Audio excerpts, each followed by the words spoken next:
გამარჯობა, ყველთან დაკავშირებით მაქვს კითხვა, ეტიკეტი თუ გაქვთ ყველის?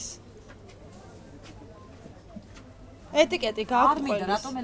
თქვენ გაქვთ ყველის ეტიკეტი? ქალბატონო. თუ გამოწმებთ ვინმე? ჩემი ოჯახის თქვენი არის ეს. ჩემი ოჯახია.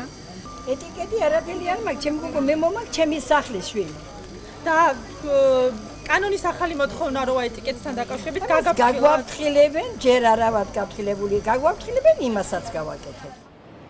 მოვაჭრეები ამბობენ, რომ ძირითადად საკუთარი შინამეურნეობის ყველს ან გლეხებისგან ჩაბარებულ ყველს ყიდიან. ეს კი მათი თქმით თავისთავად გულისხმობს, რომ ყველი ნატურალური და უვნებელია. არადა საქართველოში ევროკავშირთან ასოცირების შეთანხმებით ყველის ეტიკეტირება სავალდებულოა.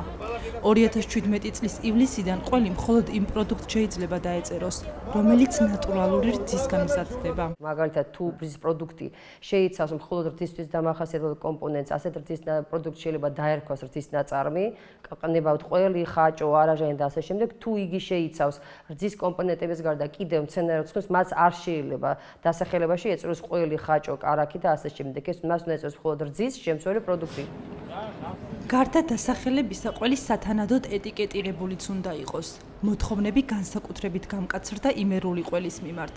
ეტიკეტზე უნდა ეწეროს, ვის მიერ არის წარმოებული, როდის, მწარმოებლის პირადი ნომერი ან ბიზნეს ოპერატორის ნომერი, დამზადების თარიღი, ვარგისიანობის ვადა და ძროხის საიდენტიფიკაციო ნომერი, რაც თავის მხრივ ნიშნავს, რომ ძროხა შემოწმებულია. თუ ეს მიკვლევადობა არ არის საფრთხე ექნება პირობებში ადამიანის ჯანმრთელობას, იმიტომ რომ არავინ არ არის გარანტირებული თუ მიუკლევადეს სურსაც მიირთმევს და იქნება ჯანმრთელი და მოწამლავს, იგი უბრალოდ მოწამლავს თუ შეიძლება დაავადოს კიდევაც.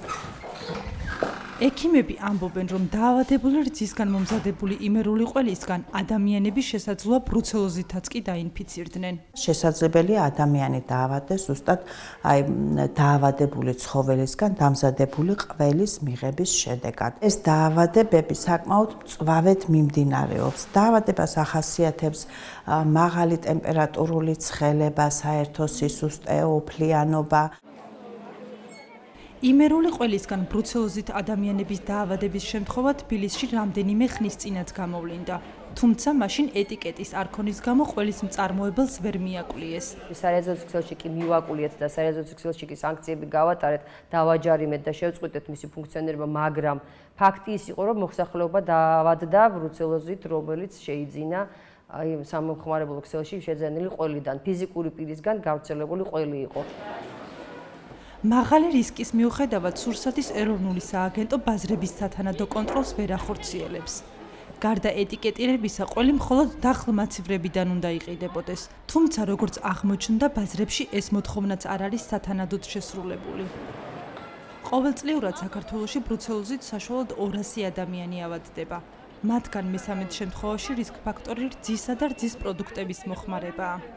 ეტიკეტირებისა და შენახვის პირობების გარეშე შეძენილი პროდუქტი კი მძიმე დაავადებების გავრცელების საფრთხეს ზრდის.